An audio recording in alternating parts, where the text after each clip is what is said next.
คนยอมหลีกทางน้องนางว่าเป็นคนโง่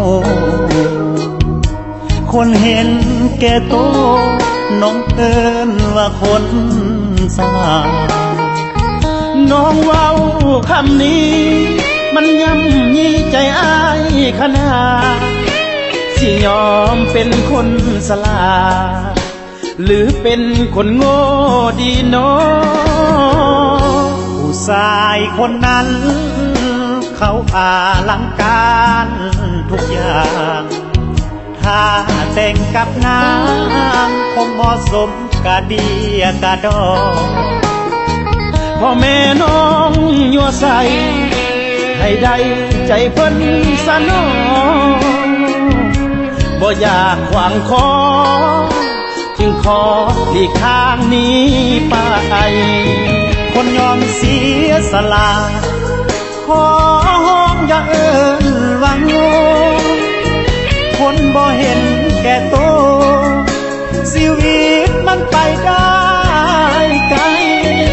แต่งกับเขาซาปาโลดคนจนคืออายพ่อแม่คงสบายที่ได้ลูกเขยคนห่างคนยอมหลีกทาง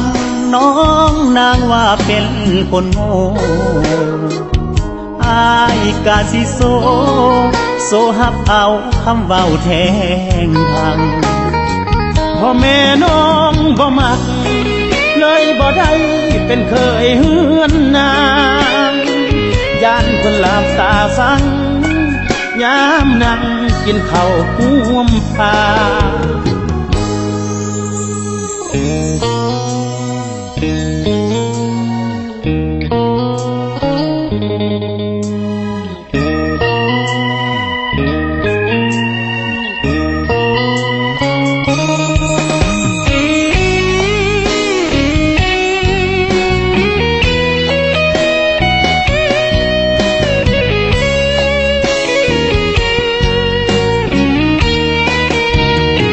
คนยอมเสียสละขอห้องอย่าเอิ้นว่าโง่คนบ่เห็นแก่โตชีวิตมันไปได้ไกลแต่งกับเขาซาปาโลดคนจนคืออา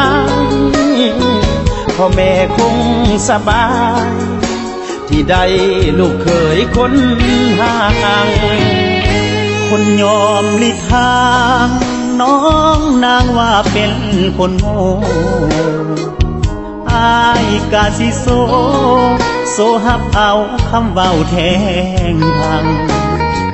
พ่อแม่น้องบ่มักเลยบ่ได้เป็นเคยเฮือนนา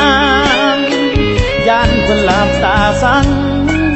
ยามนั่งกินข้าวห่วมผ้ามื้อนี้ขอบอกน้องว่าคนเป็นเคยบ่แม่นอายเด้อ